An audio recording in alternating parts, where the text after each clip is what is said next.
Hello, Bold for Christ YouTube channel here. Today I want to do a quick tutorial on speaking in tongues. See, I've been trying to learn Spanish for about 2 years. I'm making some headway. I'm getting a lot better.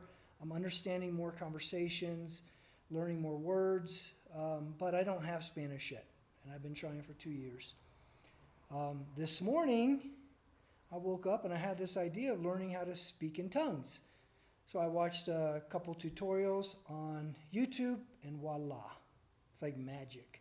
I know how to speak in tongues, guys.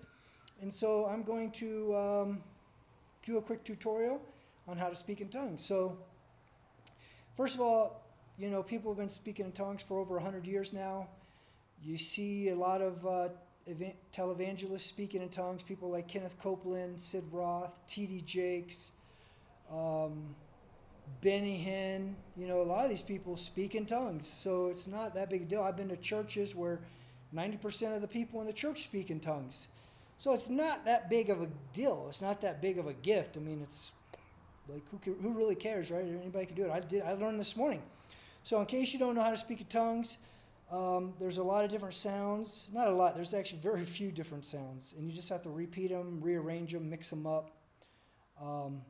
Sounds like duh, ba, ka, sh, shun, la. Just basically these types of sounds. There's a famous one, it's who stole my Honda? You basically are saying, who stole my Honda, right? But you say, who stole my Honda? Who stole my Honda? Kada bar shanana da la da kada shada rada da kada. Shanana, shanana, kadadada bada, shadada da kadada, rahaha, rahaha, rahaha, chanamana kadada shada. See, that's it, guys. Boom. I never spoke in tongues before. I just learned this morning.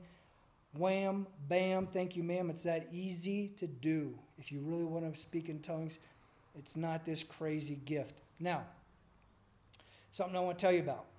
I've read the Bible thoroughly, many times, okay? Nowhere in the entire Bible are the words consecutively in tongues. They do not exist. The consecutive words in tongues are not in the Bible, okay? So just heads up, if you go and you want to speak in tongues, you're not doing anything biblical, okay?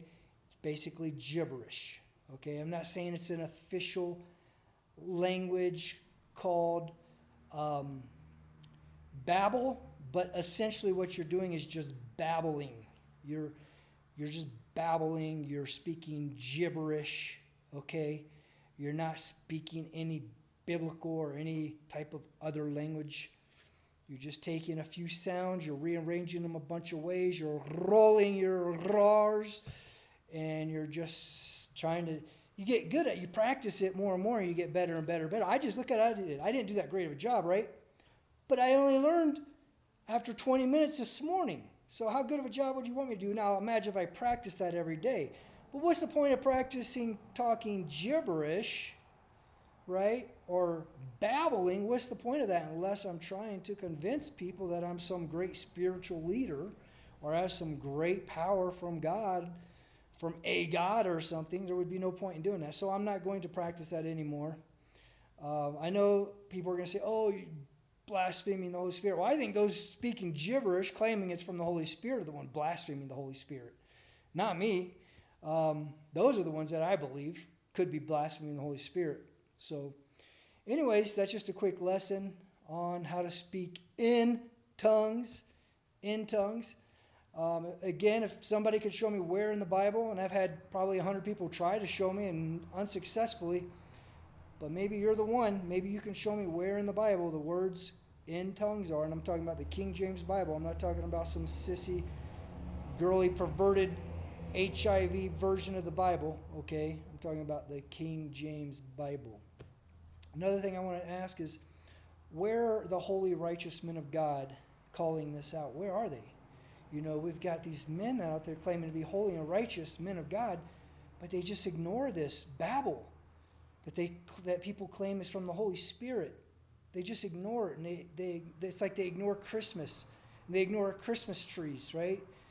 And they ignore Easter, and they ignore pork eating, and they ignore Sabbath denying. They ignore this wicked stuff. Do you think God is happy with them? You think he's pleased with them? Do you think they're really men of God? Or maybe they're not even really men of God. Maybe they lack the Holy Spirit altogether. They don't have this discernment. Anyways, God bless y'all.